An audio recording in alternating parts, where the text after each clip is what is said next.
Hello, welcome to whatever the hell this is.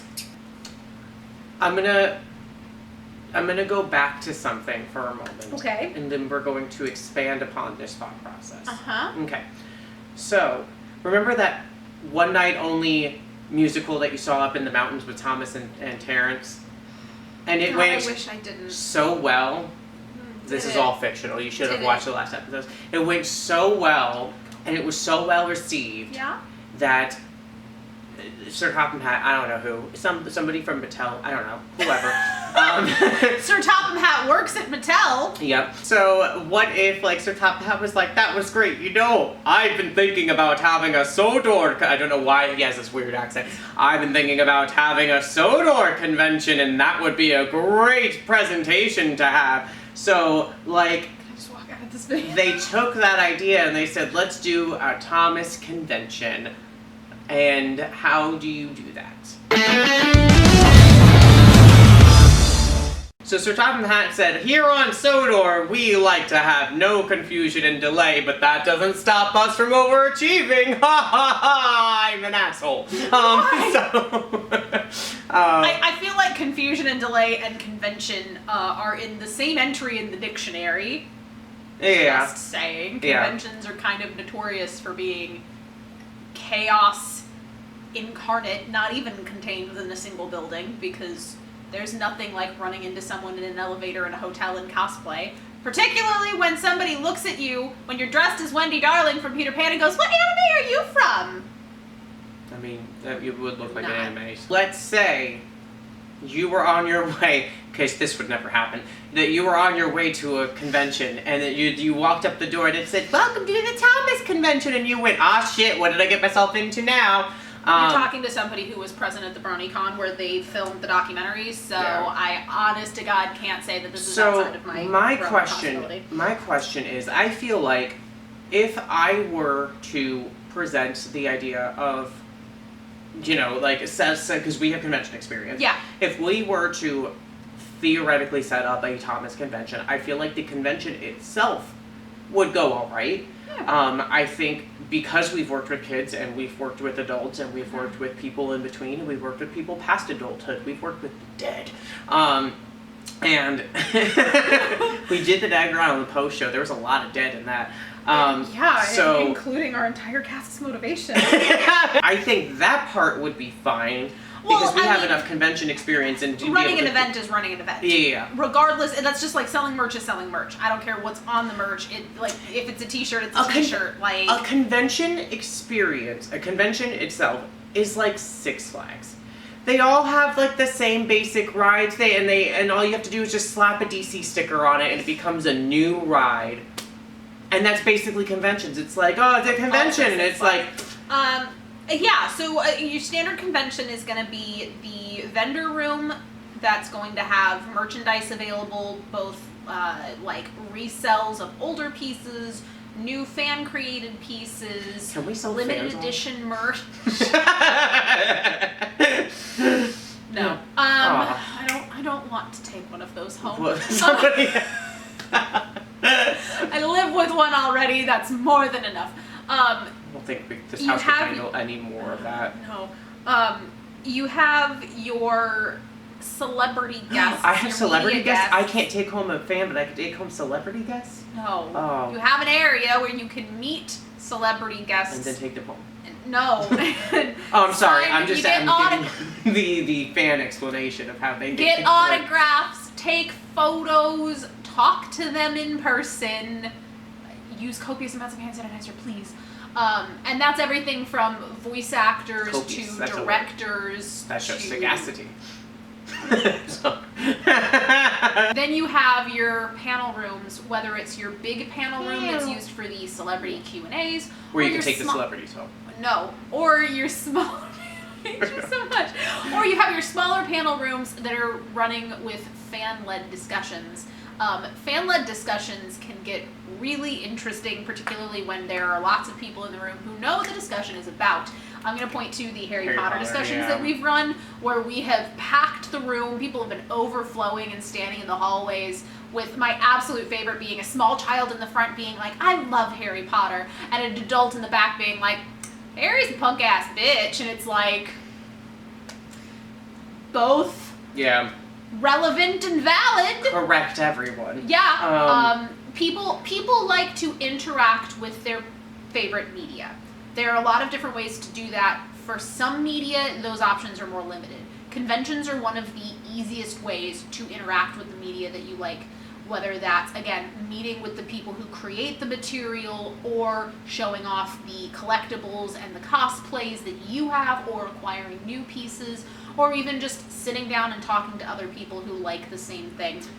I think my problem, the biggest hurdle that we would have to come over, there are two, for if this were an actual thing.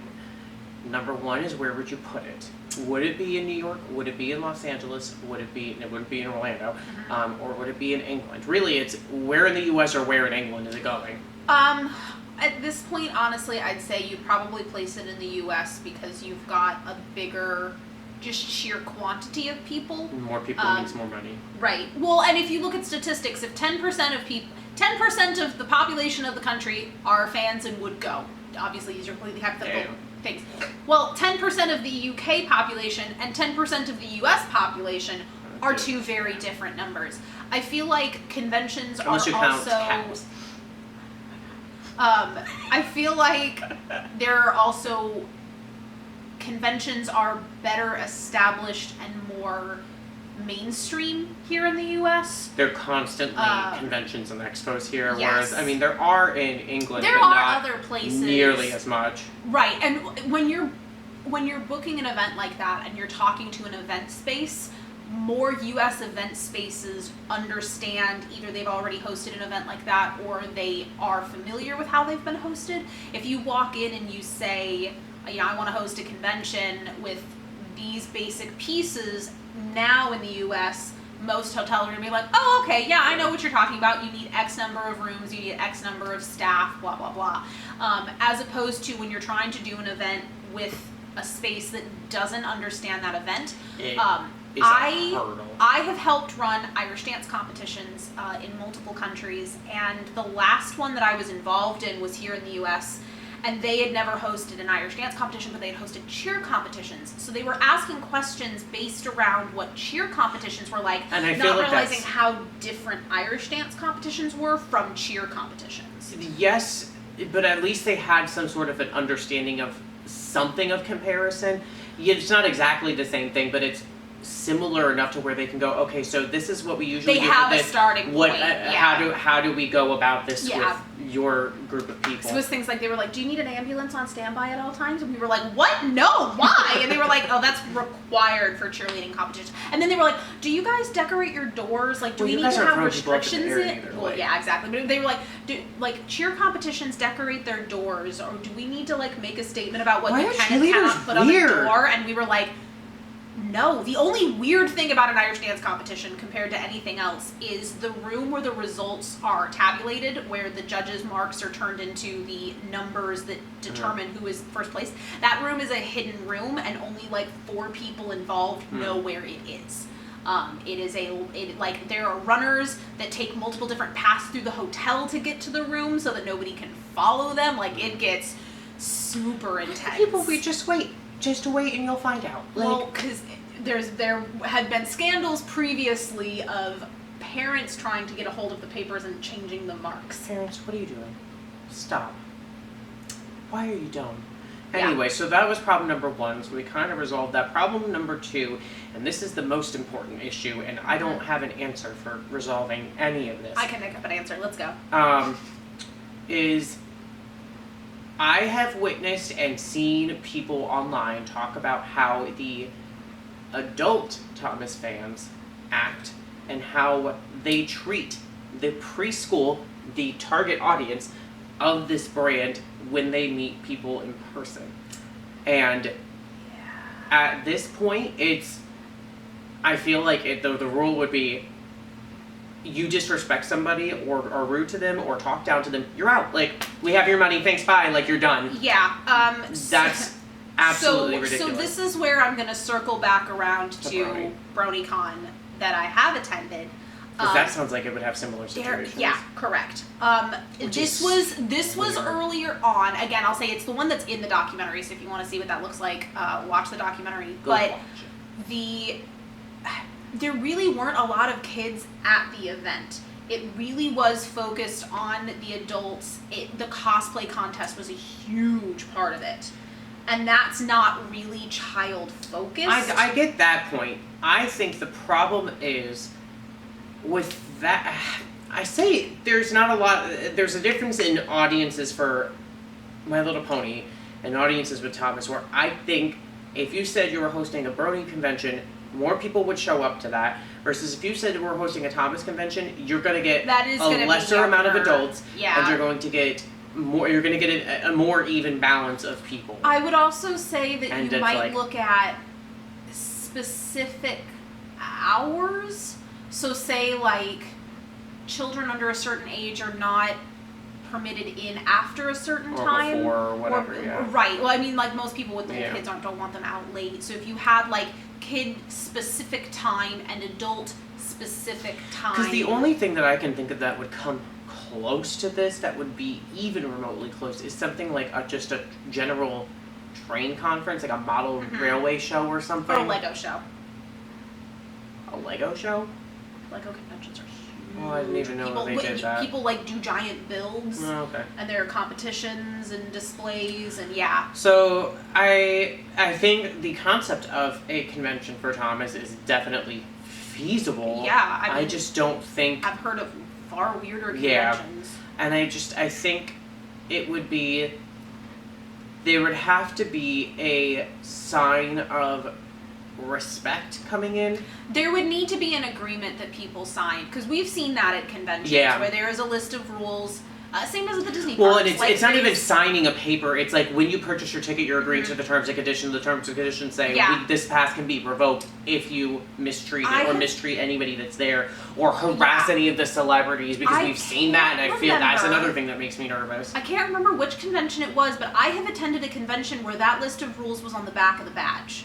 Like the pass that you wore. It was TBCC, JCon, there was a couple of anime-based ones that where did that. where it had the list of rules that you had agreed to by Like a attending con. that were specifically, like there will be no harassment, there will be no Inappropriate behavior. inappropriate behavior, particularly like a certain level of clothing needed to be maintained at all Yeah. times. Like things like that have come up. Oh my god, I just realized that a Thomas rave would be the funniest thing in the whole wide world, though. Like Yeah, 'cause everybody it's got already in glow the sticks in the videos, primary yeah. colors, and it's like techno remixes and trap remixes of Thomas tunes. I would not want to be in that room. I would be in my room playing Monopoly with Katie and Irene. No, but like it was just such a distinct mental Yeah. image. I'm thinking those stupid shutter shades that we got at Howl at the Moon. Those were great. Well, you said rave, and the first thing I thought of was the goth videos from like 10 years ago. No, It I'm was talking like, more like in a- line with when we went to TBCC TBCC. that first year, and And it it was was- the cartoon rave, which and we was thought it was weird. going to be good, and then didn't. I'm just suddenly picturing like low light levels, glow sticks, and it's like this like pounding Chinese dragon bass comes out. version of like Go Go Thomas, just like the super intense remix version. What do you feel about a Thomas convention? Would you go? How much would you pay for a ticket for that type of event? How many days do you think that would last? 1 day, 2 day, 3 day? I think it would last either 2 days, 4 days, 6 days, 8, shunting trucks or hauling freight. Thanks, see you later, bye!